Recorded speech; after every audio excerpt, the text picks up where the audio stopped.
firman. Terima kasih Bapa. Urapi setiap kami, urapi setiap hamba-Mu Tuhan yang menyampaikan firman-Mu Tuhan. Tutup bungkus rapat dengan darah daging-Mu selalu. Sembunyikan hamba-Mu ini di balik salib-Mu, biar hanya kebenaran firman Tuhan yang hamba-Mu ini sampaikan. Terima kasih Bapa. Terima kasih Yesus. Mari bukan hatimu menyembah Tuhan.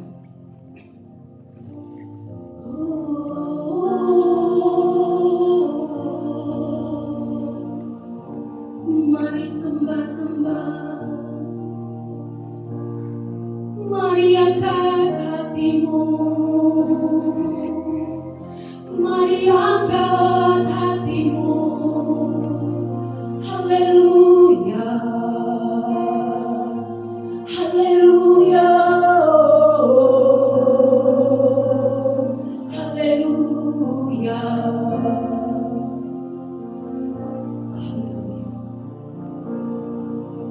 Terima kasih Bapa.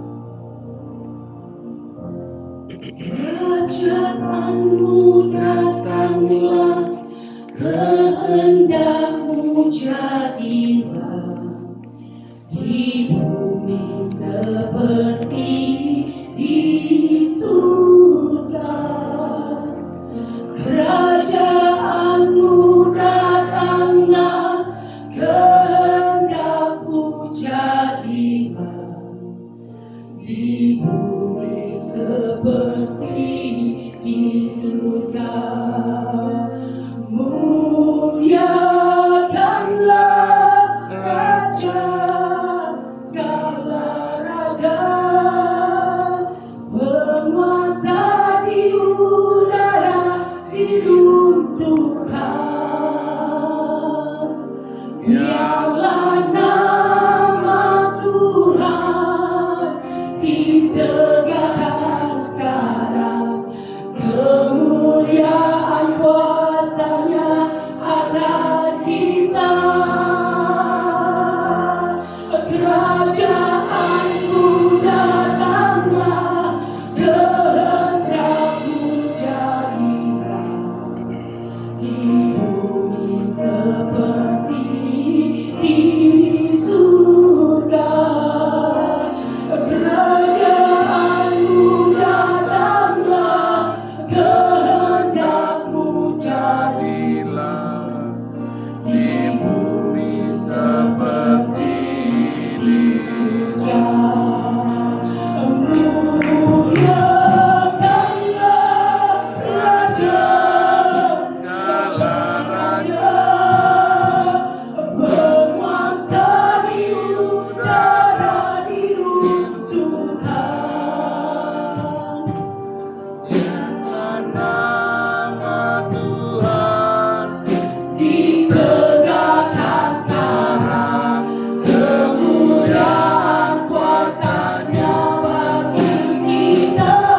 Saya undang bangkit berdiri. Kerajaan-Ku datanglah, kehendak-Mu jadilah. Yes. di bumi seperti Di surga ini datanglah, kehendak-Mu jadilah di bumi seperti di surga. Muliakanlah Raja segala raja, penguasa di Udara diruntuhkan, biarlah nama-Mu ditinggikan, dianugerahkan selamanya. Kemuliaan kuasa-Nya atas kita. Biar sisi katakan, kerajaan-Mu datanglah, kehendak-Mu jadilah yes, di bumi seperti di surga. Kemuliaan Tuhan di tempat ini Tuhan. datanglah, kehendak-Mu jadilah di bumi seperti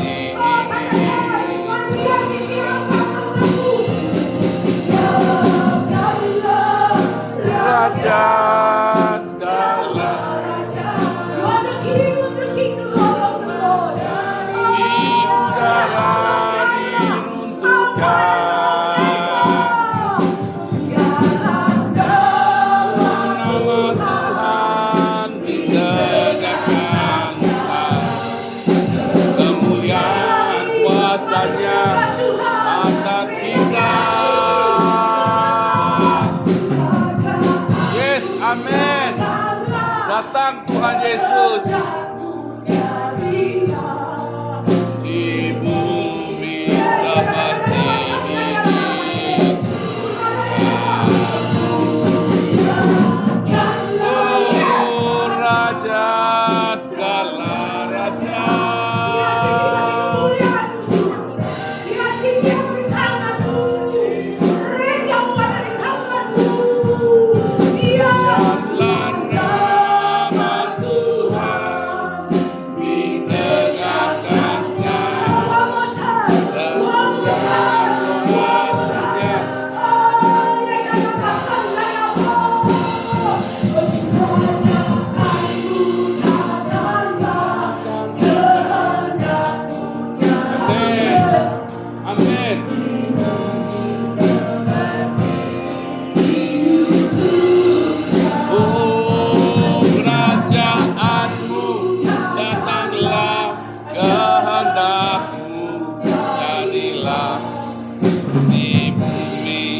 Seperti di surga, seperti di surga. Ini doa kamu. Seperti di surga. Amin. Haleluya. Raja di atas segala raja, Yesus Kristus namanya. Mari sembah, sembah, sembah. Ya raba sanda ya raba se. Kerajaan-Mu Tuhan, kerajaan-Mu Bapa. Oh yes God, mari sembah gerejaku, sembah Raja, sembah Raja mulia. Haleluya, haleluya, haleluya, haleluya. Engkau Allah yang kami tinggikan di tempat ini, Bapak. Engkau Tuhan Yesus yang bertanda di atas pujian kami. Sebab Engkau layak Tuhan, Engkau layak Tuhan, menerima segala pujian hormat kami. Terima kasih Bapak.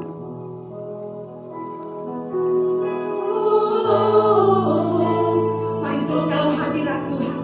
Pejamkan matamu, tegakkan kepalamu. Pandang Tuhan Yesus, sumber segala berkat, sumber segala penghibur, penolong. Mari gereja Tuhan, jangan khawatirkan keadaanmu sekarang. Pandang Tuhan, lihat pekerjaan Tuhan, betapa dahsyat, betapa agung, betapa mulia. Dia tidak pernah meninggalkan perbuatan tangannya. Mari angkat tanganmu dua, mari angkat tanganmu dua, mari angkat tanganmu dua. Oh, oh praise the name of the Lord our God. Oh praise His name forevermore. For angels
Setiap orang yang ada di sini, hati dan pikirannya.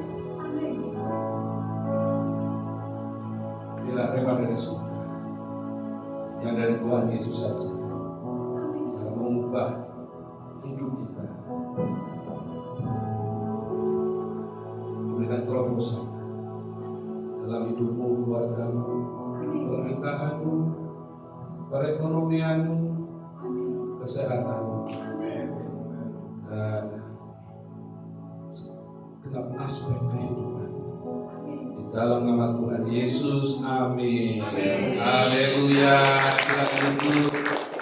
Oke, saya sampai jam berapa ini nanti? Saya sering ngomong loh, masalahnya loh. Hati loh, jangan takut. Sebentar. Saya cuma dengar katanya gembalanya Pak Nehemia, tapi saya nggak tahu satu-satu orang-orangnya nih. Boleh apa namanya pengurusnya, koordinatornya di sini atau gembalanya? Pak siapa Pak? Pak Michael ya. Pak Michael. Oke, Pak Michael. Dari mana Pak?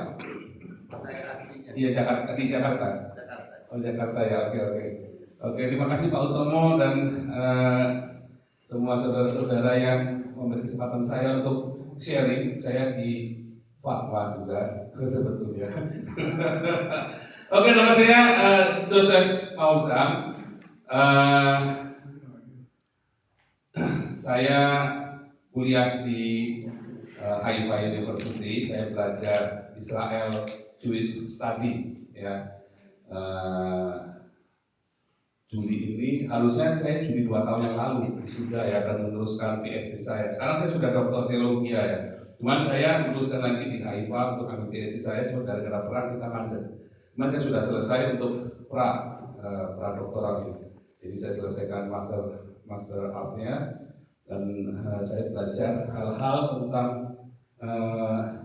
Yahudi, histori di zaman dari zaman Perjanjian Lama sampai dengan Yahudi modern. Jadi kalau Anda tanya tentang Israel hari ini, itu mata kuliah saya, antisemit, Holocaust, asal muasalnya orang Israel. Nah itu mata kuliah saya, dan itu apa namanya yang saya pelajari setiap hari selama beberapa tahun di Haifa. Nah, kalau yang teologi nggak usah ditanya ya, saya memang belajar teologi dari 2014 ya sampai terakhir kemarin saya selesai doktor teologi saya juga di Indonesia ya. Nah hari ini sebenarnya saya janjian dulu nih, saya boleh ngomong yang serem-serem nggak? Janjian dulu nih, aduh. Saya DPO ya, saya DPO the number 1 DPO di Indonesia, Vice President of Indonesia World My Head. Tapi saya sudah warga negara Belanda. Jadi waktu saya mengucapkan, saya dalam kondisi sudah tidak warga negara Indonesia. Jadi memang mereka salah sasaran. Paspor saya paspor Belanda ya. Ini paspor saya, paspor Belanda. Ini saya warga negara Belanda. Resmi asli ya, saudara ya. Jadi Pokoknya saya akan bicara semua sesuai dengan fakta dan berusaha menempatkannya dalam sebuah ranah akademis dan jemaat ya, jadi jangan salah paham. Bukan karena kebencian ya, terutama kalau saya menyinggung tentang Islam, saya tidak benci orang Islam karena di Indonesia kami kasih makan orang Islam setiap hari ya, 1000 pak setiap hari ya. Kita ada yayasan namanya Yayasan Kamaris. Nah, kita juga ada, selain kita kasih makan orang Islam, kita juga kasih makan komunitas kita sendiri. Nggak ada orang di komunitas kita yang miskin nggak bisa bayar kontrakan. Nggak ada yang sampai tidur di jalan. Nggak ada yang sampai nggak bisa bayar sekolah. Kita bayarin semuanya. Kalau sakit pun, kalau sampai BPJS yang macet, kita bayarin BPJS ya. Kalau sampai ada masalah pun, pokoknya kita rawat. There is no poor among us. Ya, Ulangan 15 ayat 4. There is no poor among us. Tidak ada orang yang miskin di tengah kalian. Ya, di Kisah Para Rasul juga sama ya, Kisah Rasul 4 ya. Dan tidak ada orang miskin di tengah-tengah mereka karena mereka selalu menjual milik mereka dan meletakkan kaki rasul dan membagi-bagikan sesuai dengan kebutuhan mereka, bukan keinginan mereka. Tak ada orang miskin di tengah mereka. Kalau ada gereja di tengahnya ada jemaat yang miskin, sementara gedung yang megah, itu gereja salah. Amin. Oops. Kalau pendetanya pakai mobil mewah, jemaat yang kere, itu salah saudara. Serius, salah ya. Saya nggak mau cerita boleh berulang enggak. Saya cerita there is no poor among us. Apakah Tuhan turunkan hujan emas seperti Pensacola? Cuma itu nggak kaya semua saudara. Kalau kasih hujan emas, murapan itu ya hujan emas ya, jemaatnya kaya. Masalahnya Tuhan tidak akan membuat there is no poor among us, bukan karena Tuhan kasih tiba-tiba kasih dolar yang banyak, hujan dolar di depanmu. Enggak. Ulangan 15 ayat 4. Ulangan 2, Kisah Rasul 2, Kisah Rasul 4. Siapa yang membuat jemaat hidup dalam kelimpahan saudara? Tuhan. Hujan uang? Apakah hujan uang? Hujan emas? Debu emas? Apakah tiba-tiba Anda tiap hari di rumah apa tiba-tiba tiap buka lemari kayak itu kalau nyumbang apa tuh di Gunung Ngawi itu kan, tiba-tiba lemarinya ada uangnya terus ya? Apa begitu saudara? Tuhan membuat jemaat berlimpahan melalui siapa? Melalui apa? Melalui siapa? Melalui Anda. Melalui Anda. Mestinya ditanya sebelahnya, anakmu sudah bayar sekolah belum? Kalau belum bayari saudara. Tapi saya ngomong ekstrim, tapi itu kami lakukan. Ya, komunitas kami ada 1000 lebih, Agios ya. Dan kita mulai dari diakonia, komunitas diakonia. Ya. Saya tidak gajian dari situ, saya juga ikut berdonasi, saya tidak terima, kita kumpulkan sudah 40 miliar. Dan setiap bulan kurang lebih 500 juta kolektor kita. Buat saya, there is no poor among us. Sebab apa saudara, ketika kita berdoa, kerajaanmu datanglah, umatnya kere-kere. Oh, hati-hati saudara. Kalau kamu bilang kerajaanmu datanglah, nggak boleh ada umat yang kere saudara. Amin. Jadi kalau tadi kita nyanyi kerajaan, oh itu lagu favorit kami dari persekutuan. Saya pacaran sama dia dari SMA ya. Kita pergi jalan di jalan teriak-teriak di tepi bisi Tegal itu saudara. Dari sana kami sudah lakukan itu. Nggak ada teman-teman persekutuan doa kami yang sampai nggak punya uang buat bayar sekolah. Nggak ada, kita bayarin, kita patungan. Kalau sampai nggak punya seragam, udah bolong-bolong, siapa yang punya? Tetap kita cari kakak-kakak kelas bungsuran. Kumpulin kita semua, ya. Ya, amin. Amin dong. Saudara, Tuhan Yesus memberkati umatnya itu melalui siapa? Kita. Bilang kita yang keras, 1, 2, 3. Kerajaanmu datanglah, kehendakmu jadilah. Ada doanya setiap hari bagaimana? Bapa kami di surga, berikan kepada kami makanan bohong. Berdoa secukupnya Tuhan, terus dikasih. 1 piring. Loh, kok cuma 1 piring Tuhan? Oh Tuhan. Apakah Tuhan memberimu makanan setiap hari cuma 1 piring? Nggak mungkin. Berapa piring? Ayo. Nggak mungkin lebih. Lebih loh. Sampai sini gajinya cuma 1 piring nasi sehari. Siapa di sini yang penghasilannya 1 piring sehari? Nggak mungkin. Tuhan kasih lebih. Kalau kamu percaya Tuhan, kalau kamu hidup dalam kasih-Nya, Tuhan pasti akan kasih kamu lebih dari cukup. Amin. Padahal doanya secukupnya. Udahlah terjemahan lain. Daily bread. Ya, daily. Tapi Tuhan kasih daily, monthly. Ya, ingat-ingat tuh ya. Berarti apa? Kita kan janjinya apa? Secukupnya. Tuhan kasih lebih. Berarti sisanya punya siapa? Yang keras. Punya orang. Udah punya kita. Amin. Waduh, itu tadi.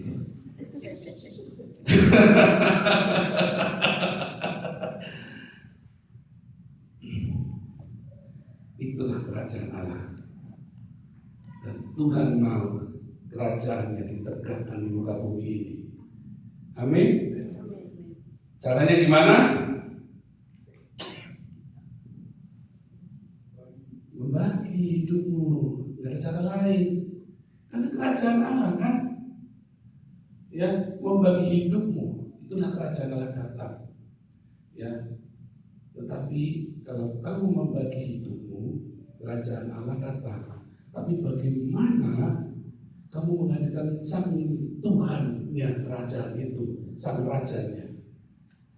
Dengan apa, saudara? Dengan mengampuni. Karena siapa yang bisa mengampuni dosa? Siapa bisa mengampuni dosa? Tuhan. Tapi sebelum naik ke surga, Tuhan Yesus hembuskan Roh Kudus kepada setiap kulit-kulitnya kepada kita. Bukan supaya tumbang-tumbang. Kepala Roh Kudus. Ubrak, seneng toh. Bejut toh. Happy toh. Rasanya sudah di surga toh. Sampai rumah ketemu laki lo. Laki sialan lo. Apakah kamu sudah diberi Roh Kudus satu bantuan lagi? Sudah. Tapi lagi gue emang sialan.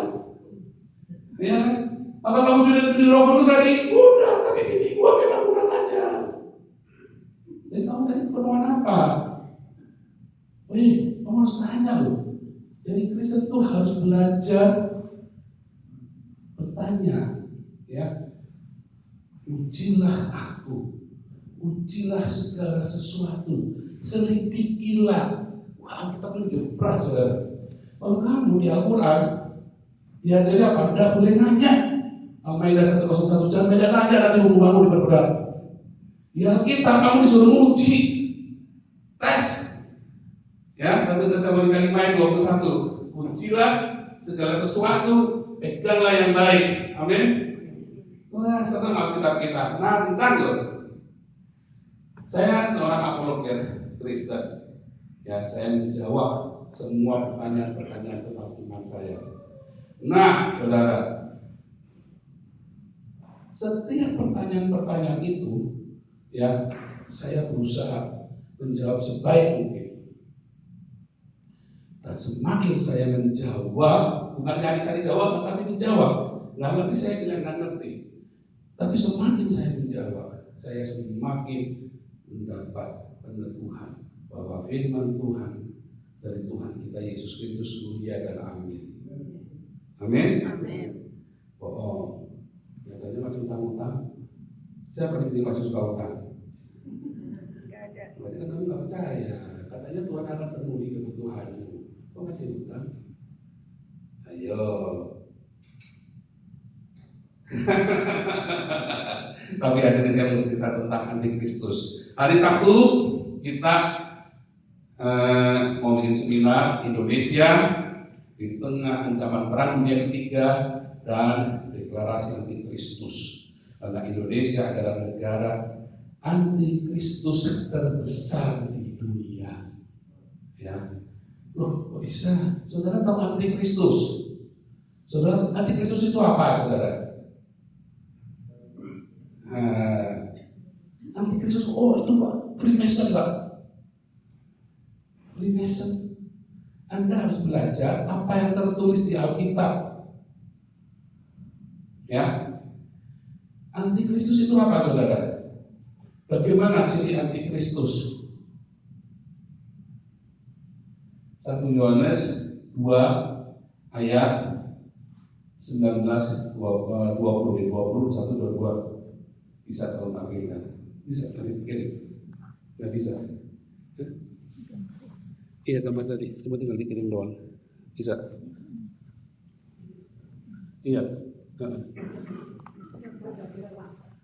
Itu ya 1 Yohanes 2. Memang mereka berasal dari kita, tapi mereka tidak sungguh-sungguh untuk masuk pada kita. Sebab jika mereka sungguh-sungguh untuk masuk pada kita, niscaya 20, mereka tetap sama dengan kita. Tetapi hal itu terjadi supaya menjadi nyata bahwa tidak semua mereka sungguh-sungguh untuk masuk pada kita. Bilangnya kita terus ya, terus 21, 20.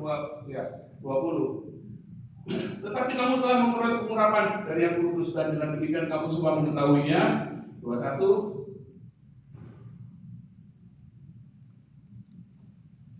Aku menulis padamu bukan karena kamu tidak mengetahui kebenaran, tetapi justru karena kamu mengetahuinya dan karena kamu juga mengetahui bahwa tidak ada dusta yang berasal dari kebenaran. Terus lanjut 22.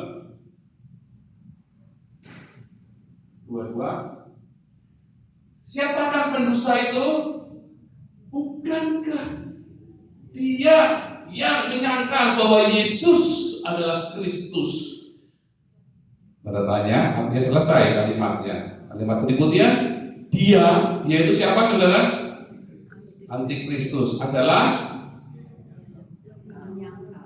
yaitu yang menyangkal baik Bapa maupun Anak. Di dunia ini, siapa yang menyangkal hubungan Bapa dengan Anak ini, saudara? Siapa? Beras-beras kita tangkap loh. Siapa, saudara? Islam. Ya? Lam yalid wa lam yulad. Allah tidak diperanakan, tidak diperanakan. Ya, di dalam Al-Quran, Yesaya 112 ayat 3 dan 4. Ya. Buddha menyangkal enggak? Enggak. Hindu? Enggak. Freemason? Enggak. Apalagi itu? Yang konspirasi itu. Ada nggak menyangkal Bapak dan Anak? Hah? Jewish? Orang Yahudi bilang Bapak dan Anak loh. Kami anak-anak Bapak loh. Ya. Nanti hari Sabtu saya tunjukkan bedanya Yudaisme sama kita. Ternyata nggak beda intinya. Ya, ternyata nggak beda. Sepakat ya, Islam. Ya. Saudara tahu nggak kata antikristus itu apa? Antikristus itu apa, saudara? Anti dari Kristus. Kristus itu artinya apa? Siapakah yang diurapi? Siapa lagi? Alkitab menyebut siapa saja yang diurapi? Yesus. Terus dari Perjanjian Lama siapa? Para imam, raja Israel, umat Israel. Ya. Terus zaman Perjanjian Baru, pengikut Yesus diurapi. Kapan? Kapan pengikut Yesus diurapi? Pentakosta, Kisah Rasul 2. Ya, orang Yahudi diurapi Masiah. Orang Kristen diurapi Masiah, Kristus. Agama mana? Siapa yang anti keduanya? Islam. Iya dong. Bunuhlah orang kafir di mana berada, maksudnya Kristen. Karena orang kafir ini siapa? Adalah kafirlah orang yang berkata bahwa Al-Masih Allah adalah Al-Masih putra Maryam. Bukankah Yesus berkata sebalah Allah Tuhanku dan Tuhanmu? Ya, Al-Maidah 72. Ya. akhir zaman tidak akan terjadi sampai seluruh orang Islam membunuh orang Yahudi. Ya, itu ya. Jadi kita tahu Antikristus itu adalah Islam. Masalahnya tadi kita di awal udah baca, dia berasal dari mana? Kita. Loh, katanya Islam jadi kita. Ismail, Muhammad bukan keturunan Ismail. Ismail itu keturunan Kedar atau Nebayot? Hah? Kedar atau Nebayot? Kan Ismail punya 12 anak, yang sulung yang satu kedua namanya Kedar sama Nebayot sama Kedar. Ismail ini keturunan siapa? Bukunya mana dia? Keturunan siapa? Ada yang orang Islam bilang Nebayot, orang Islam bilang Kedar. Lalu kita berdoa, Tuhan jamalah orang Kedar dan Nebayot. Maka di surga laboratoriumnya bingung. Nah, ini spermanya Kedar apa spermanya Nebayot ya? Betul nggak saudara? Kan nggak mungkin Nebayot sama Kedar turunan sperma jadi Ismail kan? Jadi anak-anak itu harus salah satu kan? Lalu yang mana? Yang Kedar atau yang Nebayot? Bukan dua-duanya. Karena Muhammad bukan keturunan Ismail. Keturunan Ismail sudah musnah tahun 530 sebelum Masehi. Itu tesis saya, S2 saya. Ini saya bukunya saya bagi ya. Bukan saya bagi Pak, saya jual Pak. Bukan saya bagi itu. Soalnya saya bawanya cuma sedikit. Jadi tahun 530 sebelum Masehi itu tanah sepanjang Petra Yordania dari Mesopotamia Barat sampai ke Madinah itu dihancurkan genosida sama Raja Nabonidus Raja Babel. Lalu di situ si Nabonidus dengan pasukannya dia pindah ke situ. Lalu Kores menghancurkan seluruh Babel. Babel ditaklukkan oleh Raja Kores. Nabonidus dan pengikutnya sembunyi di situ. Jadilah suku Nabutean, NBTY, Nabutean itu loh. Nabutean Kristian, pengikut Kristus. Nabutean, pengikut Dewa Nabu. Ya.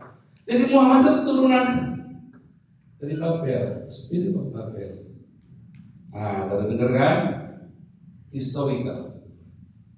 Saya tulis sejarahnya, saya tulis bukunya, itu tesis saya. Sangat akademis, ada banyak metodenya, ada banyak referensinya, ada banyak arkeologinya. Jadi kalau ditanya, ya orang Islam tanya, tolong urutkan dari Muhammad sampai ke Ismail. Maka ada satu riwayat Ibnu Katsir bilangnya apa? Muhammad berkata, tidak mungkin orang mengurutkan silsilah nenek moyangku sampai ke Abraham. Cukup sampai ke Adnan saja, kakek ke-21. Oh, putus dong. Lalu Adnan kakek siapa? Ya. Loh ada itu di ini ya di riwayat Nabi itu ya. Ada di buku saya tulis. Ya, jadi bukan Ismail intinya. Harus dari kita, antikris siapa? Dari kita. Muhammad itu ketemu Jibril sudah menikah belum? Waktu ketemu Jibril sudah menikah. Menikahnya sama siapa? Istrinya. Siapa yang dari Muslim di sini? Hah? Oh bukan. Jangan sebut-sebut Aisyah itu melanggar hukum. Di bawah umur. Sebentar. Ada yang ex-Muslim di sini. Khadijah, ya. Betul? Khadijah itu agamanya apa? Khadijah itu agamanya Kristen. Karena pamannya dia, walinya dia, ayah angkatnya dia, jadi namanya ini ya, ayah angkatnya dia itu adalah ahli kitab Kristen, ya, dia seorang Kristen. Kalau seorang Kristen di zaman itu sama seperti Kristen di Indonesia, kamu Kristen harus kawinnya sama Kristen, Islam sama Islam. Kalau kamu Kristen kawin sama agama lain, nanti dari Vatikan akan keluar hukuman atau dari kepausan di Ortodok, zaman itu kan historian Ortodok kan buat hukuman, nggak boleh. Jadi kalau si Muhammad itu menikah sama orang Kristen, dia menikahnya cara apa? Pasti Kristen. Antikristus berasal dari kita. Siapa? Mulainya dari Muhammad. Karena Muhammad kan dulu Kristen, ketemu Jibril dia jadi Islam, convert. Anggap gak? Ya. Nah, ini ada buku saya ya, ada buku saya. Wah, ini jamin keren. Ada silsilah dari Adam sampai ke Yesus. Ada tahun-tahunnya, ada semua ya. Ini ada belajar baca buku ini, Anda langsung master teologi ya. Kami ada Bible College ya. Suaminya Citania ini salah satu mahasiswa kami, udah lulus. Ibu Mary juga mahasiswa kami udah lulus tahun ini. Nanti 18 April wisuda. Dan ada yang di San Francisco, ada Ibu Norma juga, Ibu Norma Mambo ya, itu mahasiswa kami. Dan yang di San Francisco juga Pak TJ itu mahasiswa kami. Dan banyak ya, kita ada 1.200 ya udah. Nah, oke. Jadi Antikristus berasal dari kita. Ingat-ingat ya, jika bakalnya dari siapa? Dari Muhammad ini. Dia dari Kristen, dia convert. Ya, dia convert. Nah, lihat ya, Antikristus itu menyangkut Bapa dan Anak. Ingat-ingat itu ya, Bapa dan Anak itu penting.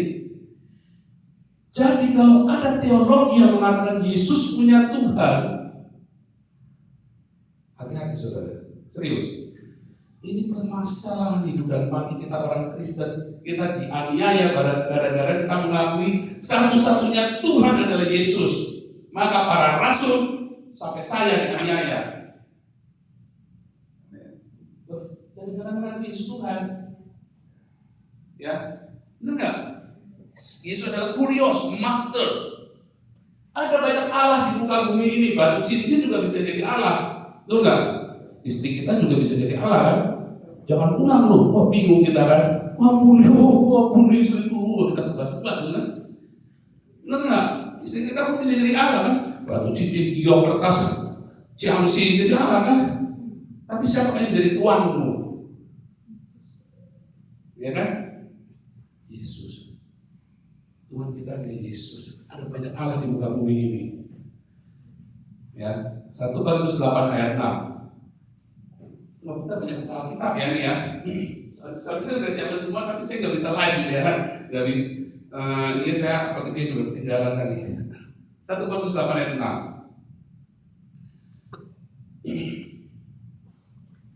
Jadi di muka bumi ini ada banyak Allah, saudara. Allah orang Amalek, Allah orang Midian, Allah orang Filistin. Kamu jangan bilang Tuhan cuma ada satu. Allah cuma satu. God is only one. Enggak, saudara, banyak. Benar enggak? Kalau kamu God is only one, orang Bali ngamuk nanti. Orang India bingung, 1 juta lah, kami ada 1 juta. Namanya monolatri, monoidolatri, monolatria. Ada banyak sekali Allah di muka bumi ini. Tapi kami hanya menyembah Yehova, Elohim, itu kata orang Yahudi. Itulah monolatri. Ada banyak sekali Allah di muka bumi ini. Tapi kami hanya menyembah Tuhan, Adonai kami, yaitu Yehova, Elohim. Itu loh. Oke, setuju? Saya pelan-pelan ini mudah-mudahan nggak terlalu cepat. Menurut saya sih bisa dong bikin seminar ini sampai ke Hong Kong, sampai ke Thailand, sampai kemana-mana ya. Nah, namun bagi kita hanya ada satu Allah, siapa? Bapa. Ya, daripadanya berasal segala sesuatu dan yang untuk Dia kita hidup. Dan satu apa? Siapa? Tuhan kita tuh Yesus Kristus. Yesus Kristus punya Tuhan enggak?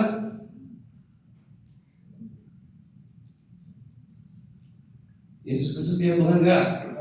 Siapa yang bilang punya? Acung. Ayo lo. Satu Tuhan, nggak ada yang lain. Itu Yesus. Satu Allah, nggak ada yang lain. Yaitu Bapa. Lalu Yesus memanggil Allah itu adalah Bapaknya. Yesus tidak memanggil Allah adalah Tuannya. Dalam Matius 4 ayat 10. Matius 4 ayat 10.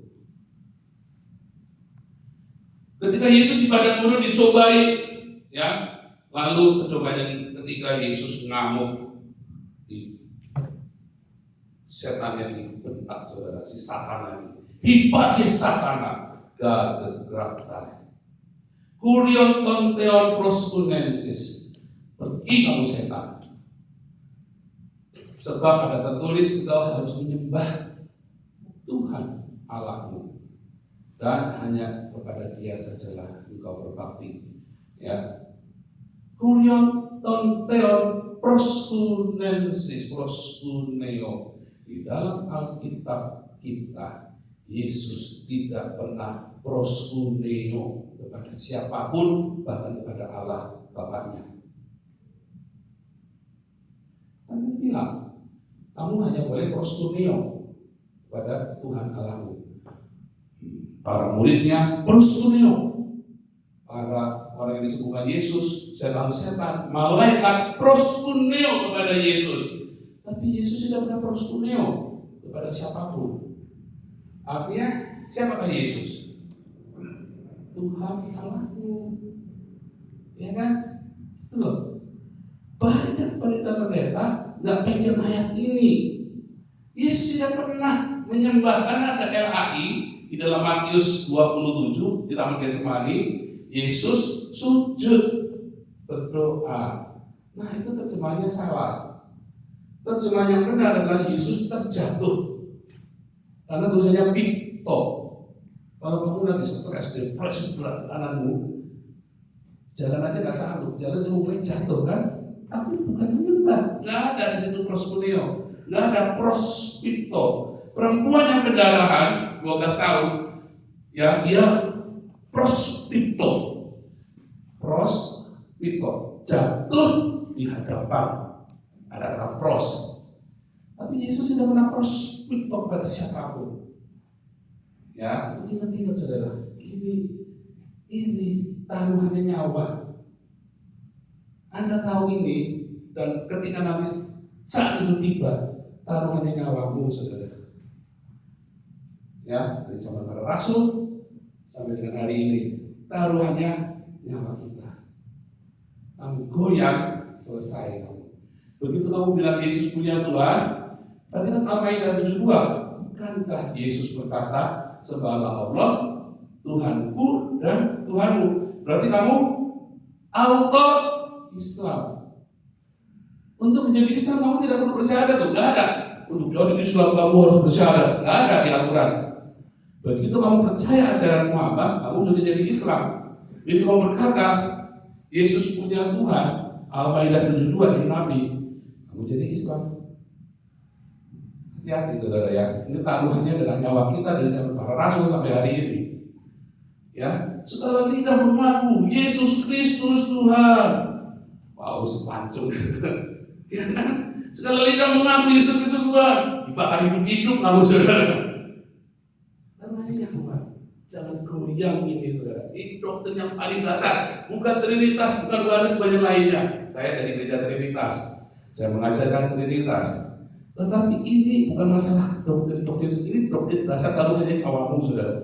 Trinitas, Yohanes, Sabelian, apa segala macam ini. Taruhannya itu cuma kamu gegeran sama gereja saudara. Paling masuk penjara, ya kan? Tapi kalau kamu bilang Yesus satu-satunya Tuhan, taruhannya nyawamu saudara.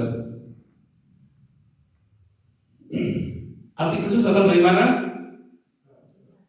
Kita. Lebih tepatnya dari mana saudara? Dari mana Antikristus datang? Kalau ada gambarnya, gambar yang ada orang laki-laki, gambarnya aneh, lagi ngomelin istrinya.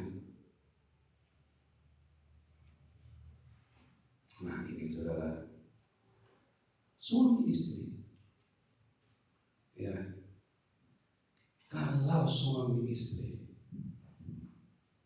mengalami konflik yang tidak berakhir dan kemudian bercerai, dan kamu adalah seorang Kristen, keluarga Kristen, kamu berantem lalu kamu cerai, ya, itu anaknya di pojok,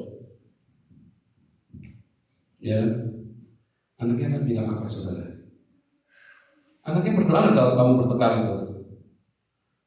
Waktu kamu bertengkar itu, mungkin kamu jabak-jabakan atau apa, saling misui itu kan? Misui itu apa misui? Saling memaki. Sorry ya, saya orang Tegal. Asal Belanda, saya lancar tapi misui ya. Misui itu enak, memaki. Anakmu di pojok itu nangis nggak? Nangis, saya pernah bertengkar begitu, anak saya nangis. Papa, sudah Papa, cukup Papa. Enggak. Oh, anak saya sampai stres lolo, pergi ke sekolah lolo begini saudara. Lalu dia kalau bertengkar lempar pisau ke saya, coba bayangin. Karena saya jahat soalnya. Soalnya saya jahat sekali. Anak saya itu sih umur 3 tahun, suka ngau di rumah. Saya pegang pisau, Papa, jangan berdoa Papa. Oh, coba anak umur 3 tahun. Anak 3 tahun ini Mira itu, anak saya namanya Mira itu. Papa berdoa, sudah Papa. Saya udah setan kita, nggak mau, saya nggak mau stop. Hancur semua kita saudara. Mau bayangin. Itu masa-masa kelam kami saudara, kami bahagia melihat saat itu. Masa itu saya tinggalkan Tuhan, saya mengalami hal yang mengerikan. Anak ini berdoa enggak? Tuhan Yesus tolong, Tuhan Yesus, doa, jangan ngomong nggak doa. Tuhan Yesus tolong, Tuhan Yesus, tolong Papa Mama. Mami saya, mamanya mereka, masuk ibu kami berdoa, masuk ke kamar. Terus mami saya mulai ya, mami saya kan orang karismatik fanatik, si koro, boleh berbahasa Arab, anaknya anak gua dipeluk saudara. Ya saudara ya. Kalau waktu itu saya nggak sadar, dia nggak sadar, anak ini mau berdoa lagi nggak? Oh, hati-hati saudara. Anak ini akan kapok berdoa.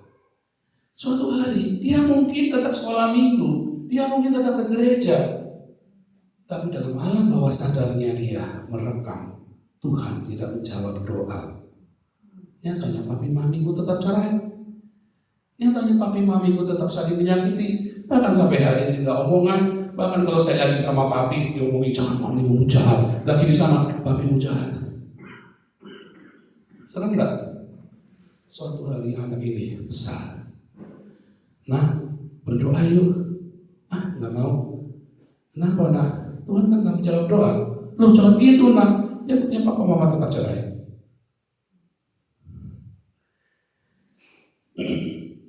Karena dia tidak percaya Yesus lagi.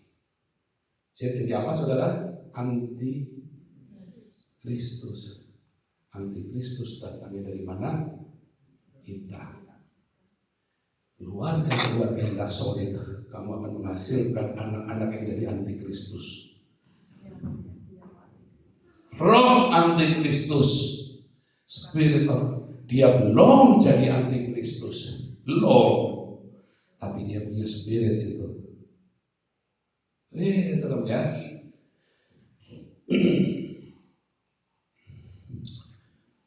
Bapak-bapak, jangan bangkitkan amarah di hati anakmu. Loh kok bapaknya, ibunya gimana? Bapaknya ya. Bapaknya punya. Bapak atau ibu? Bapak, jangan bangkitkan amarah di hati anakmu. Bapak. Maksudnya gimana saudara? Bapak-bapak, sayangilah ibu dari anakmu. Sebab anak-anak itu tidak respect sama bapaknya, bukan karena bapaknya pengangguran. Sungguh, bapak saya pengangguran. Ya, tapi kami anak-anaknya respect sama bapaknya, sama papa saya. Ya, papa saya itu keras, jahat sama istri, tapi dia sungguh sayang sama dia. Bingung kan? Oh, dia jahat sama istri karena memang didikannya kasar, tapi dia sayang sama istrinya. Dia rela mati buat istrinya. Bapak-bapak, jangan bangkitkan amarah di hati anak-anakmu. Makanya bapak-bapak, sayangilah ibu dari anakmu. Supaya apa? Anakmu tahu bagaimana cara memperlakukan wanita di rumahmu. Anakmu laki-laki jadi ngerti, oh begini cara. Kalau kamu tiap hari tabokin bini kamu, pikirnya dia nih kalau besar, oh begitu toh caranya mendidik istri. Udah kayak dongeng, tabokin aja tiap hari. Hai.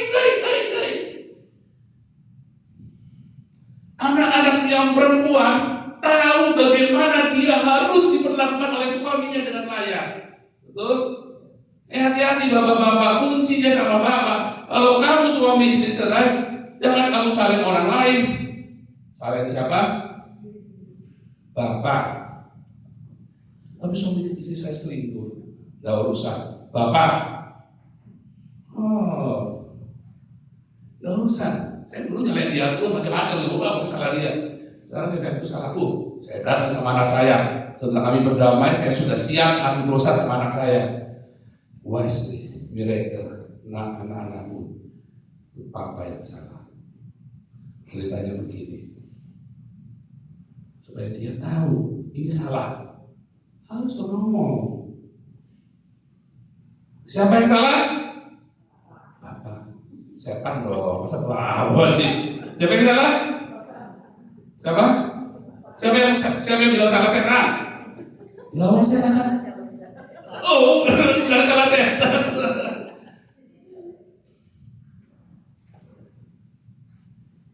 Salahnya kita, ya. Setan kan hanya men-trigger saja. Keputusan kan sama kamu, ya kan? Hati saudara ya. Tapi kita kasih tahu juga di rahasia yang di ibu-ibu. Di dalam Perjanjian Lama, raja-raja Israel yang ibunya jahat, anaknya pasti jahat. Yang ibunya baik, anaknya pasti hati-hati.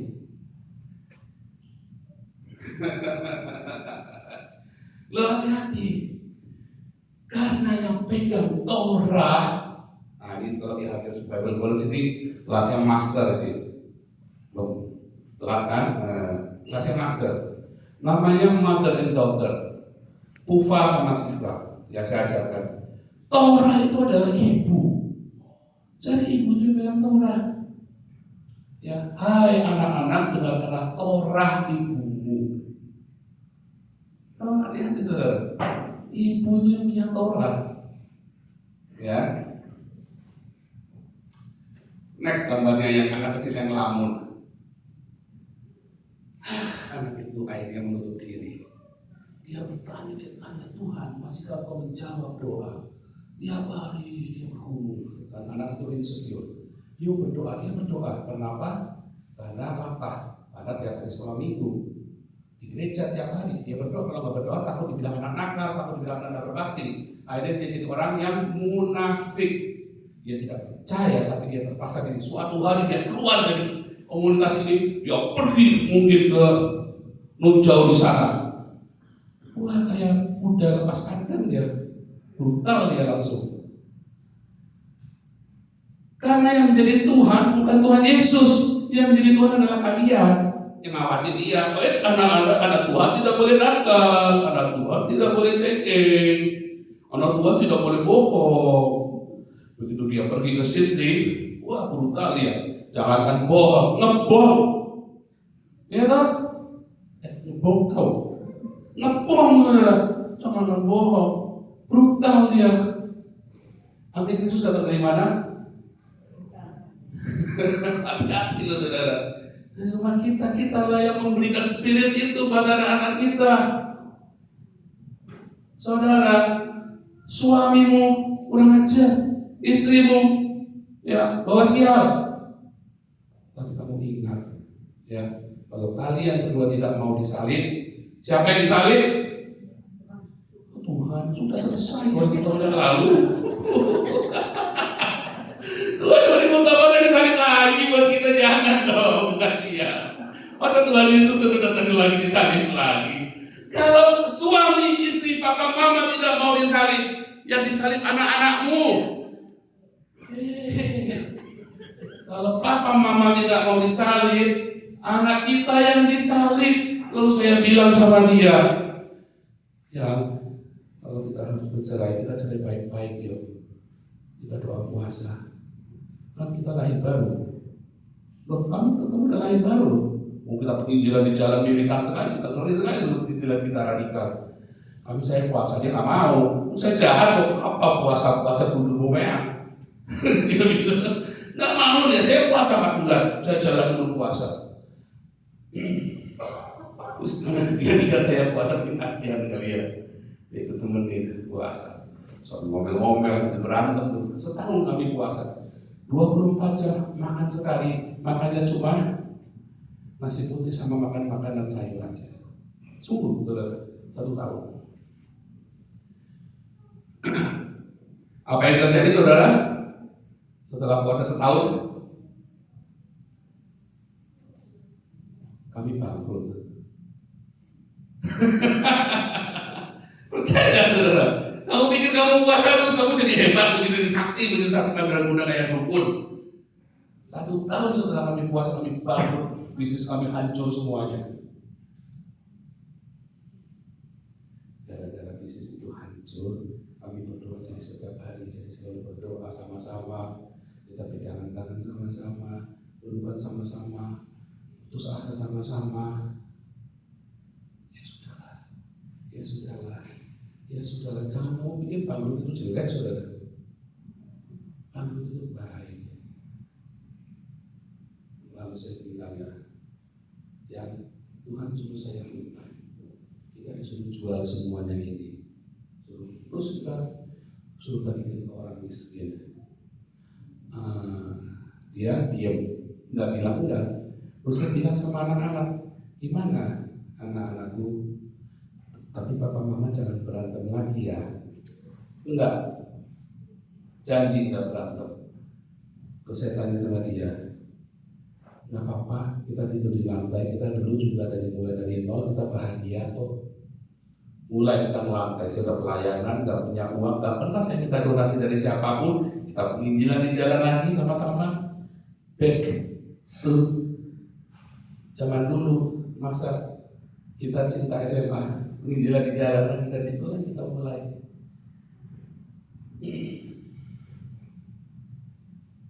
Dan hari ini kami kasih makan seluruh dunia.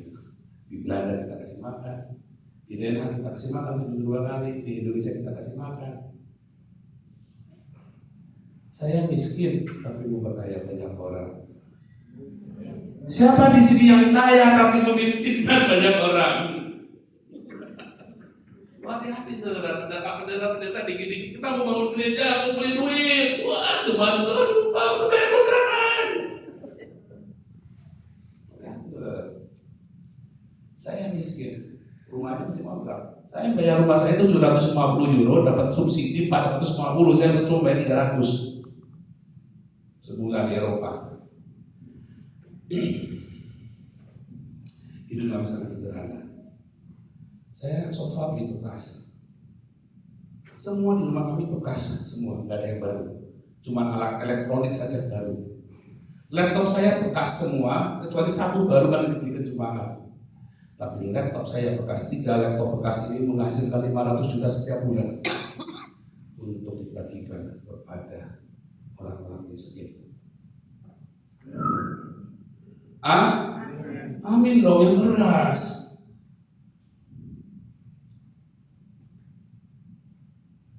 Pendeta-pendeta yang suka barang mewah, hatinya dari mana?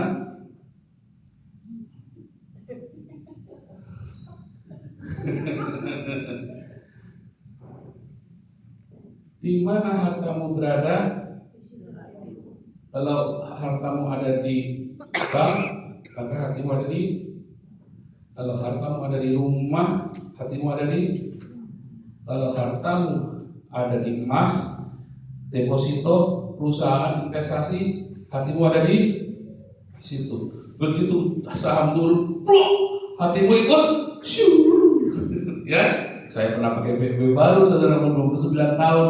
PNB baru yang mampu, orang catat paling mudah di Tegal, pakai mobil PNB satu-satunya. Cuma saya, saudara. Suatu ketika PNB ini keluar, kita kan nggak punya tempat kaki, kita di toko, namanya orang-orang yang buat Tegal itu kan toko pinggir jalan, nggak punya parkiran, kita sewa garasi. Terus namanya malam-malam nggak kelihatan, saya setir mobil, mau masukin mobil nggak kelihatan gelap, sampingnya itu. Terus tiba-tiba bunyi, krit, hati saya itu begitu, itu mobil PWB saya masih baru tuh tapak itu, saudara. Begitu tergores hatiku tergores, saudara. Aduh, rasanya sakit hati. Aku di rumah ngabung-ngabung sama dia 1 bulan. 1 bulan dan kelar-kelar. Di mana hati kamu berada di situ? Adalah hartamu ada pada orang miskin. Hatimu ada di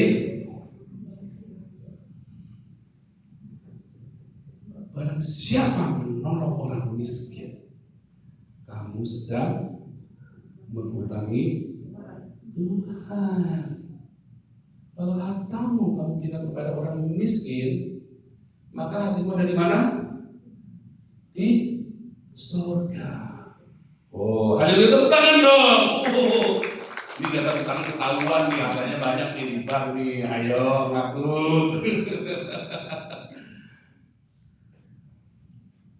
Saudara tahu orang kaya itu sama masuk kerajaan surga? Bukan nggak bisa, susah. Pak, saya nggak apa-apa Pak, ada susah dikit Pak, yang penting saya kaya. Kamu tahu susahnya seberapa nggak? Itu masalahnya loh. Orang kaya susah, saya nggak bilang nggak bisa, susah. Mengapa susah? Matius 19 ayat 21 sampai 23. Orang kaya susah masuk kerajaan surga, lebih gampang onta masuk lubang jarum. Susah nggak? Susah banget. Nah, Bapak, susah. Aku suka tantangan Pak. Arepmu, saudara. Suka tantangan. Arepmu. Maksudnya bukan kamu punya uang di bank kamu ngawat surga, bukan. Bahasa aslinya begini loh. Orang yang posesif tidak masuk, susah masuk kerajaan surga. Posesif, kepemilikan, tahu nggak? Posesif itu kamu tidak harus punya uang 100.000 US dollar. Kamu tidak harus punya uang 1 juta dolar untuk bisa jadi posesif. Kamu cuma punya uang 100 dolar aja kamu bisa bunuh-bunuhan. Supir angkot di Bogor itu loh, gara-gara 10.000 perak bunuh-bunuhan. Posesif, kepemilikan. Jadi ketika Tuhan percayakan kepadamu, nanti hari Minggu saya khotbah ini tempatnya Ibu Norma tentang talenta. Ketika Tuhan percayakan kepadamu, itu bukan punyamu. Jangan bilang itu punya aku, bukan, itu semua punya Tuhan. Kan kita bilang Pak Yesus adalah Tuhan. Nah itu loh harganya yang harus dibayar. Yesus adalah Tuhan. Kalau Yesus adalah Tuhan, kita ini apa? Hamba. Kita ini hamba. Makanya ada frasa anak-anak Tuhan itu salah. Tidak ada anak-anak Tuhan di Alkitab. Percaya saya, kamu cari sampai ujung bumi Alkitab manapun, tidak ada anak-anak Tuhan. Adanya anak-anak Allah, tidak ada iblis, tidak ada. Dene Adonai itu tidak ada, Dene Elohim, tidak ada anak-anak Tuhan. Adanya hamba Tuhan. Tahu bedanya? Siapa yang di sini berdoanya di dalam nama Allah Yesus? Berdoanya di dalam Tuhan. Orang Amerika kalau berdoa gimana? In the name of Lord Jesus. Nggak mungkin God Jesus, nggak ada. Saya nggak bilang dia sesat, ngawur dia, salah, nggak ada di Alkitab. Anak-anak Tuhan itu adanya hamba Tuhan, ya, hamba Tuhan, hamba dari Adonai, Dulos dari Kurios, Dene Elohim, Huyo Tot Teon, itu yang benar, yang di Alkitab itu betul begitu, ya. Ini jangan salah lagi nih berdoanya ini di dalam nama Allah Yesus, tahu dalam nama Tuhan Yesus. Nah, kita ini anak-anak Allah, Abene Elohim, bukan anak-anak Tuhan. Kita ini hamba Tuhan. Ya, terus ada orang hamba Tuhan, dia pakai Ferrari itu hamba Tuhan. Ngeri nggak saudara? Loh, budak pakai Ferrari. Ini hamba. Hamba siapa? Hamba. Hati-hati saudara ya. Hamba Tuhan harus hidup bersahaja, sederhana, sekalipun duitnya banyak. Karena ketika dia punya uang banyak, bagikan untuk beli makan, untuk merawat jemaatnya, Di sini siapa di sini yang ilegal, yang belum punya rumah, yang masih ngekos tidak karu-karuan, ayo maju ke depan, kita daftar satu-satu, yuk kita bikin rumah supaya bisa tinggal di dalam. Kami di Denaknya Pastori ada 10 orang tinggal di sana. Semuanya adalah orang-orang dari Indonesia, ya, asylum. Ya, saudara ya. Haleluya. Amin. Siapa mau nanya, siapa mau protes boleh. Tapi jangan lempari saya dengan batu. Siapa mau nanya boleh silakan. Siapa mau nanya? Takut ya. Takut. Jangan takut. Jangan nanya. Tadi bilang hamba Allah, anak-anak Allah, hamba Tuhan. Karena Allah itu Allah Bapa maksudnya. Jadi kita bisa jadi anak Allah, tapi hamba Tuhan karena Tuhan Raja, Tuhan Yesus. Kita hambanya Tuhan Yesus, kita anak-anak dari Bapa kita. Ya, kan? Mengapa Tuhan kita Yesus? Mengapa Allah adalah Bapa kita? Kan gitu kan? Karena Allah Bapa adalah Bapa segala roh. Roh kita berasal dari Bapa. Hatinya Bapa. Di rumah Bapakku banyak tempat. The house of my father. Yang artinya apa? Kalau saya bilang anak saya, ini saya penting ya. Saya kan sini tidak pindah tuh. Saya tuh kerjanya pindah-pindah dari Sabang sampai Merauke mana-mana ya. Nah saya tanya, apa kita ini pindah-pindah terus? Rumah kita tuh di mana? Saya jawabnya di mana? Saya diam agak 5 menit gitu ya, 10. Itu pertanyaan yang susah. Tapi Tuhan kasih hikmat. Nah, di mana ada papa mama, itu rumahmu. Di rumah Bapakku banyak tempat. Ya, di hati Bapak ada tempat buat kita. Diterima, secure, perasaan secure itu penting buat anak-anak kita. Amin. Haleluya. Tanya lagi boleh? Itu kan? Ya boleh. Allah Bapa, Allah Anak, Allah Roh Kudus satu Trinitas. Ya, Allah Bapa adalah Allah, Anak adalah Allah, Roh Kudus adalah Allah. Ya, kalau saya menjelaskan kepada orang-orang pagan seperti orang Islam, orang-orang filosofi Yunani, saya lebih mudah menjelaskan itu. Tapi kalau sama orang Yahudi, Trinitas gua langsung kencang ya. Karena nggak ada di tulisan Trinitas Alkitab. Saya harus menjelaskannya dengan apa?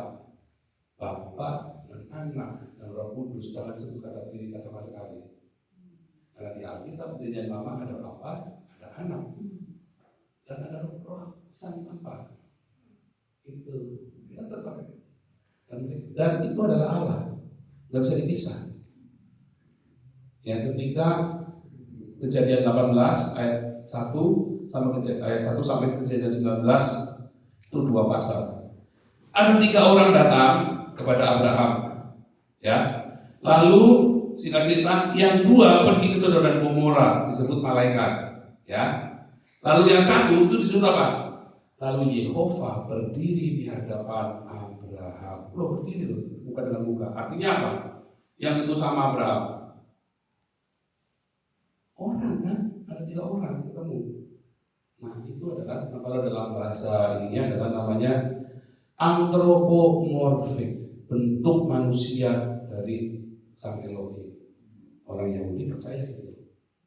Jadi sebenarnya ketika cerita anak manusia dari yang 7 itu orang Yahudi juga percaya. Hanya Yesusnya kita. Kenapa jadi tidak percaya Yesus? Karena Yesusnya kita matanya biru, bajunya pakai bajunya merah putih, betul nggak? Betul kan? Yesus itu selalu pakai talit, tali sembahyang, ada yang pernah ke Israel ya. Sehingga orang-orang langsung tahu, dari jauh sudah tahu. Kenal nggak sampai itu? Enggak, itu jauh. Ada orang, rabai, itu rabai. Dari mana? Dari bajunya. Kayak kalau di Jerman, semua pastor gereja Lutheran di Jerman pasti pakai kolar putih. Setiap hari, kalau orang Pentakosta Karismatik kan hanya kalau minggu aja, kalau orang GPI. Tapi kalau orang Jerman, tiap hari dia pakai kolar putih, maka kita tahu dia adalah reverend. Nah, itu juga sama tuh. Dia kemana-mana pakai tali. Lalu perempuan pendarahan 12 tahun bilang, asal ku pegang ujung jumbai talitnya, sit-sitnya. Ada sit-sit itu loh. Dalam Bilangan 15 ada sit-sitnya. Nah, aku sembuh. Seat itu jumlahnya 613, artinya Torah. Gitu. Ya.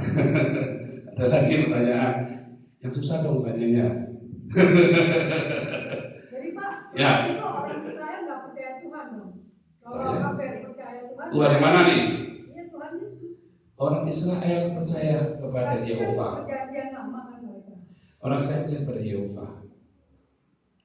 Yesus itu siapa? Yehova. Tapi dia nggak percaya Yesus. Kan? Nah, dia tidak percaya kepada Yesus yang dideskripsikan oleh orang Kristen sekarang. Apa dia masih mencari, menunggu? Masih nunggu dengan deskripsi Mesias yang ada di Taurat, karena kita sekarang deskripsi Mesiasnya udah beda. Saudara tahu kata perjamuan suci? Perjamuan suci tahu ya? Perjamuan kudus, perjamuan suci, orang akan bilang Holy Communion. Ada nggak kata perjamuan suci di Alkitab? Tidak ada.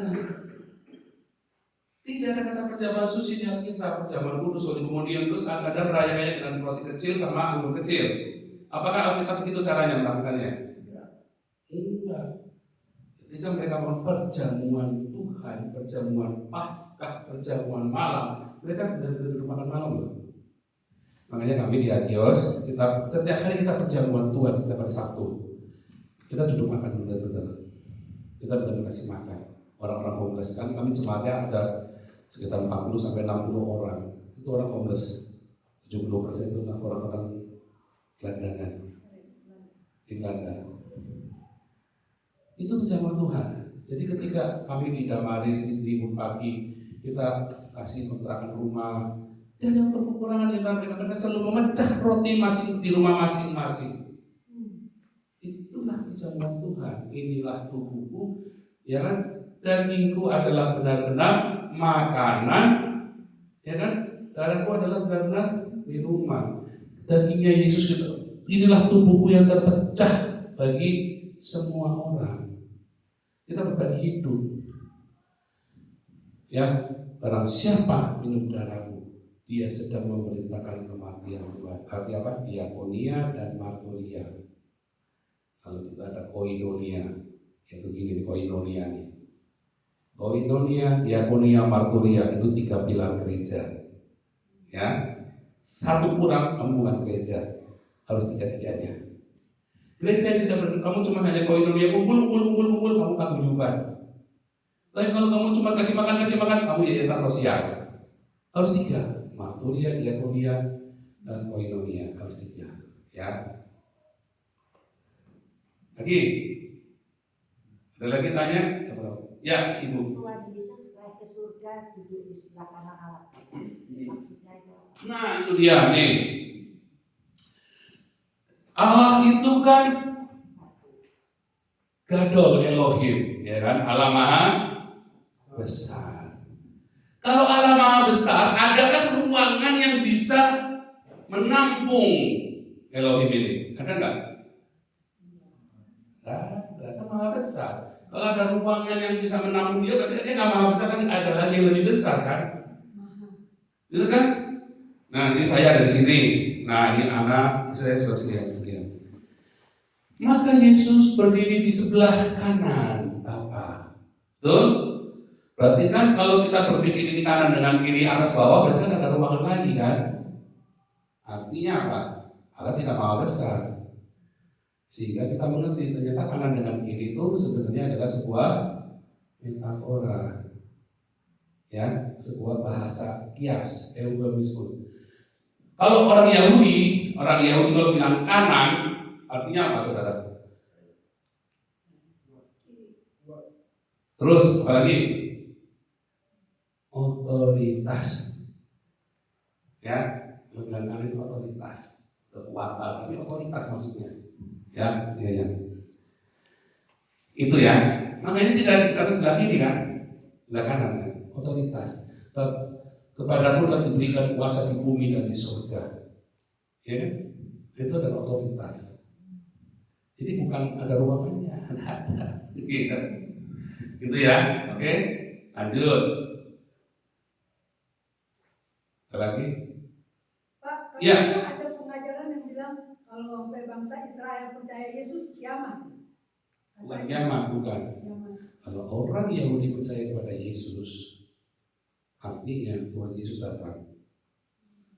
Dan sekarang sedang mulai kembali, ya. Sekarang mulai kembali. Mengapa? Karena ya di dalam sejarah antisemit ya, tahun 365, kalau ada orang Yahudi jadi Kristen, dia sudah tidak boleh merayakan upacara-upacara Yahudi. Ada hukumnya, namanya dalam Roman Law Imperial, Imperial Roman Law, sorry. Jadi tahun 365 dan tahun 435 tidak boleh merayakan kalender Yahudi. Lalu ada namanya kaum Montanus, ada grup namanya Montanus. Dia masih merayakan Paskahnya 14 Nisan. Kalian Paskahnya hari apa? Hari apa Paskah? Paskah? Paskahnya hari Minggu. Yesus disalib hari apa?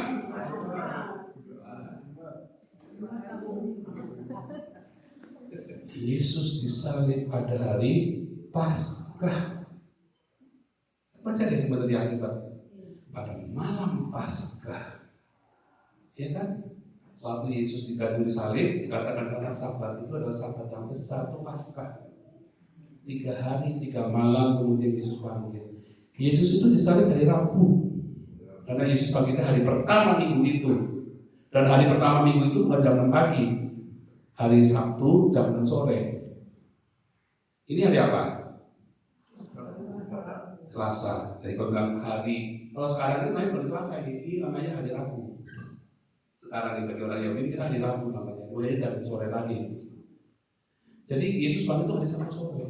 Hari Rabu, Kamis, hari Rabu itu malam Paskah disalib. Pada saat domba Paskah disembelih, Yesus disalib. Ya, itu ada di kelas evangelis. Nah, contoh ya. Lalu bagaimana orang Yahudi mau bingung loh, Paskah ngapain? Yesus disalib, bangkit hari Paskah, terus Jumat Agung, menggenapi apa?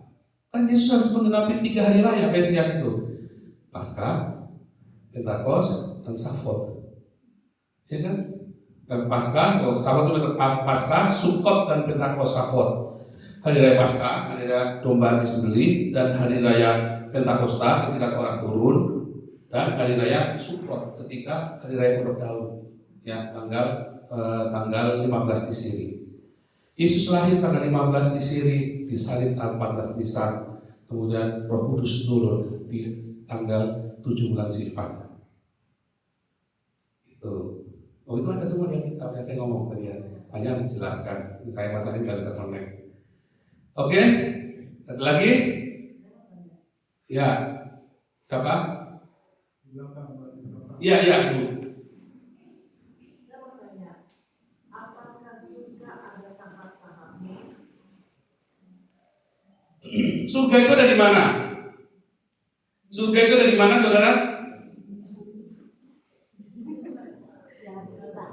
Iya. Surga itu ada di sini. Dunia orang mati ada di mana? Di sini. Sama-sama di sini. Kalau kamu terima Yesus sebagai Tuhan Yesus Selamat, kamu dipenuhi Roh Kudus. Yesus bilang apa? Pada hari ini kamu bersama dengan aku di Taman Firdaus, di Paradiso.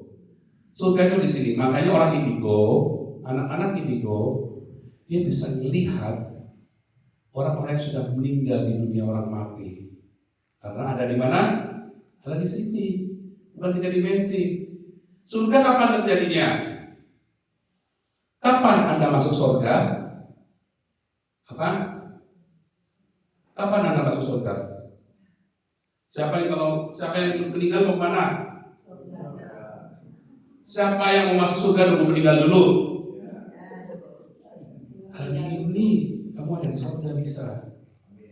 Hari ini kita ada di surga bisa. Badan kita mati, tapi jiwa kita hari ini ada di surga. Kalau kamu percaya Yesus Kristus sebagai apa? Tuhan dan Juru Selamat.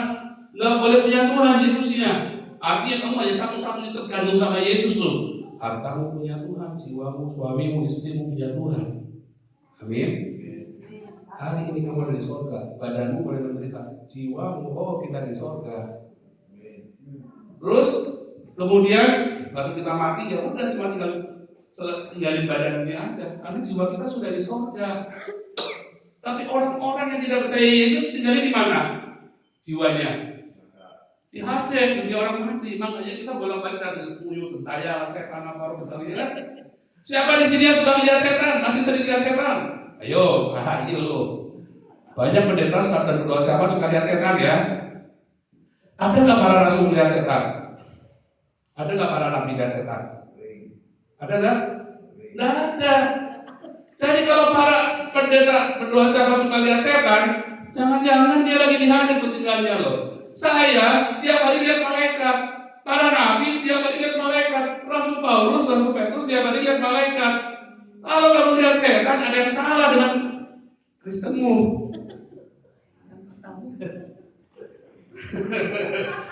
Maaf. Suruh saya ngomong ya. Terus ini setan ini suruh.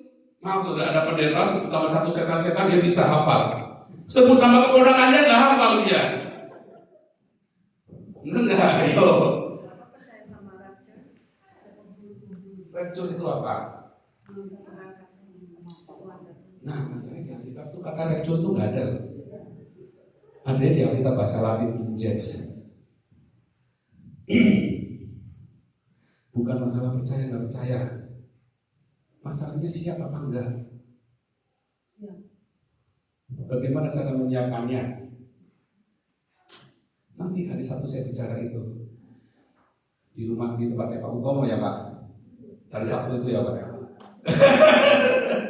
Saudara, bukan masalah. Saudara ada yang percaya nanti kita rencur setelah nanti itu saja bilang belum.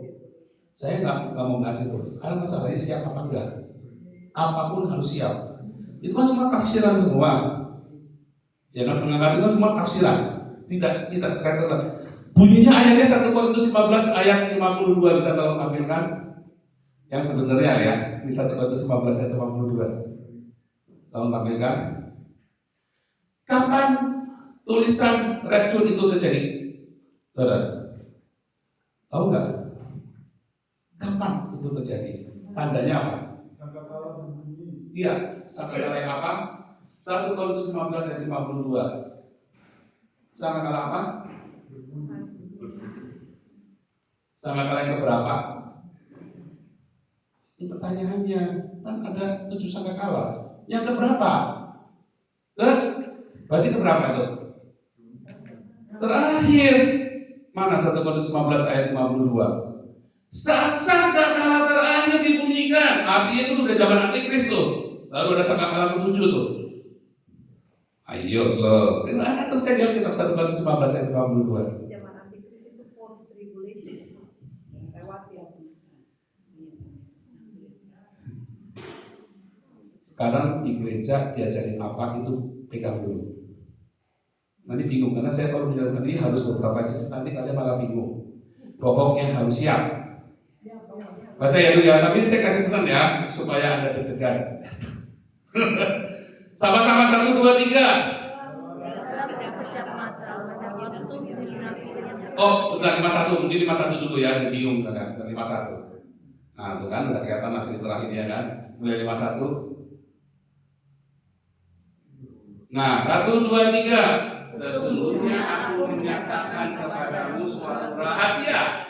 Kita tidak akan mati semuanya, tetapi kita semuanya akan berubah dalam sekejap mata. Pada waktu bunyi nafiri terakhir. Nah, itu saja pesannya. Gereja ngajar apa? Gembala Anda pegang itu dulu supaya jangan bingung karena ini panjang banget ceritanya itu. Saya tiap hari Minggu koinonia online di internet saya ngajar dari Wahyu 1, 22 balik lagi Wahyu 1, 22 semua saya tiap hari Minggu saya ngajar Wahyu. Karena saya mempersiapkan, karena ini antikristus zamannya saya, zaman anak saya lihat.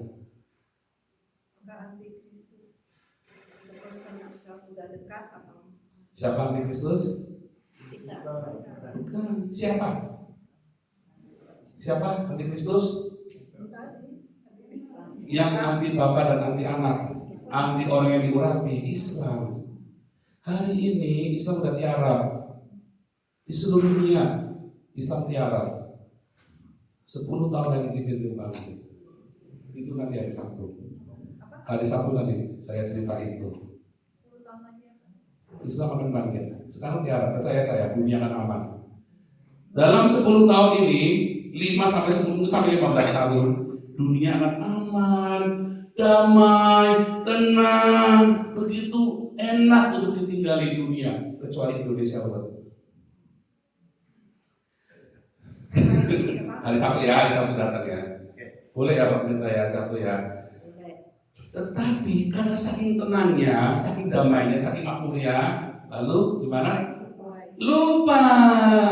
Karena monyet jatuh dari pohon, bukan karena matahari terik, bukan karena angin topan badai. Kalian karena topan badai sedang haleluya, saya puasa 40 hari 40 malam, puasa Esther, puasa Daniel, puasa apa lagi tuh. Nah, tapi begitu angin sepoi jatuh dia. Kayak Eropa kan, makmur. Kamu nganggur aja kasih duit. Loh, sekarang saya di Eropa, waktu saya di Jerman, kami berempat dikasih 1.300 euro sebulan loh. Ya kan makanya saya anggap Tuhan yang tidak perlu duit. Kenapa? Lalu saya nganggur aja dapat duit kok.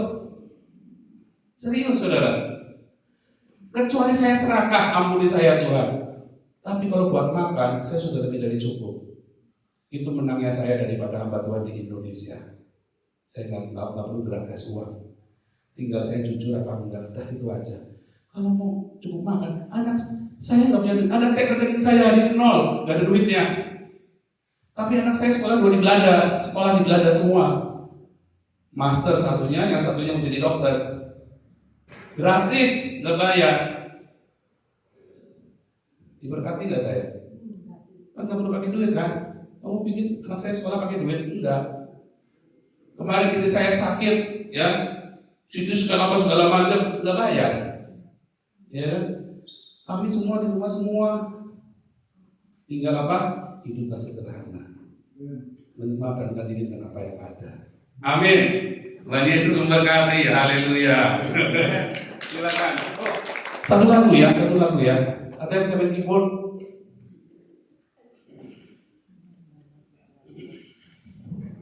Udah jam 8:30 ya.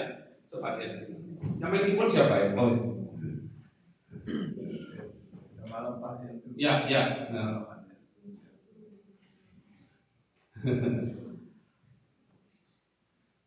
Tadi ya, kerajaan Allahmu datanglah. Kerajaanmu datanglah, dengan kehendakmu jadilah. Oh, nggak bisa.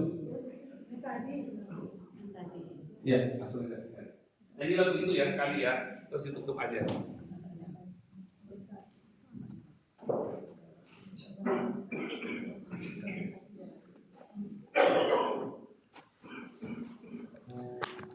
Ini kasih tahu.